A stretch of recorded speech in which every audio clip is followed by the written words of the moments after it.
What's immediately apparent with Project Cars 3 is how much its ethos has changed since that track day feel of the first game. This feels much more like a simcade racer, and the gamiest feeling Project Cars yet. Not quite what you expected or wanted to hear? Well, don't worry. It's still got the realism if you demand it, but now it's more accessible than ever. Great driving, what a win, fantastic job. The best news is just how well it handles now with a pad.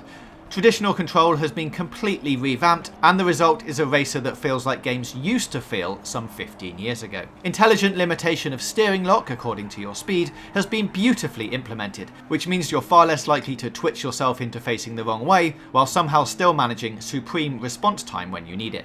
Even the advanced levels with only modest ABS and TCS are controllable, making for a supremely playable game. As a result, this game might just be the gentlest way to get into sim racing. Screw your braking up and it's still possible to slew off the road in a realistic spin, but it's undoubtedly far less frustrating than before. By comparison, control with a wheel is back to the old Project Cars feel of old, and dial the handling difficulty up to professional and it's a real handful.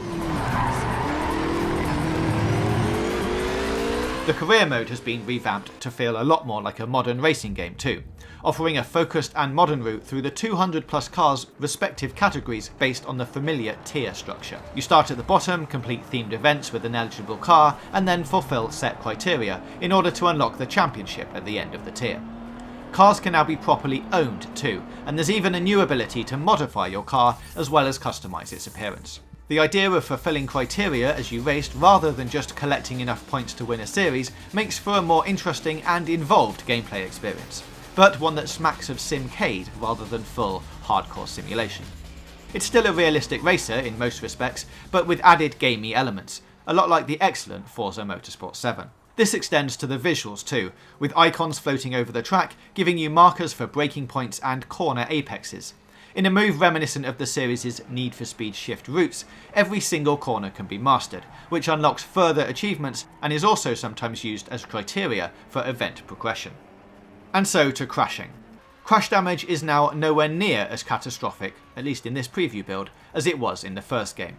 Rubbing wheels in open-wheeled single-seaters no longer dispatches you onto your roll bar with a cascade of debris. Instead, there's a lot of rubbing and denting, but very little actual destruction.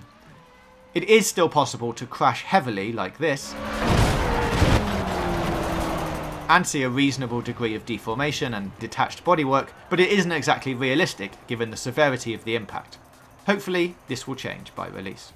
At the moment the game is playing well, but still needs tweaking in a few areas, most notably the visuals. This footage was taken from a PC running the game on ultra settings for the graphics and effects, with only super sampling dialed low or off to maintain the smooth frame rate in busy scenes. Metal bodywork looks more like plastic on many of the cars, and buildings look flat and poorly lit, even in the night races in the newly added Shanghai streets. However, the game does feel impressively optimised already, with silky smooth action and even 144Hz mode available on the PC build. And it does look nice, if not exceptional, on a decent monitor. That said, in helmet cam, with the look to apex feature enabled, it still looks and moves very nicely, given the otherwise slightly sterile visuals a much more organic slant. Just with the previous two games, some racing styles and tracks look and feel better than others. And when you find one you like hammering a McLaren around Silverstone or driving a single-seater around the newly added Interlagos track, it's loads of fun and has that one more go factor in spades. Whether it's going to keep up with next-gen Gran Turismo and Forza Motorsport is certainly a question mark, but judged on its own merits, this is a vast and detailed racer that's more playable than ever before. The game's out August 28th on PS4, Xbox One and PC, and we'll have a review before then.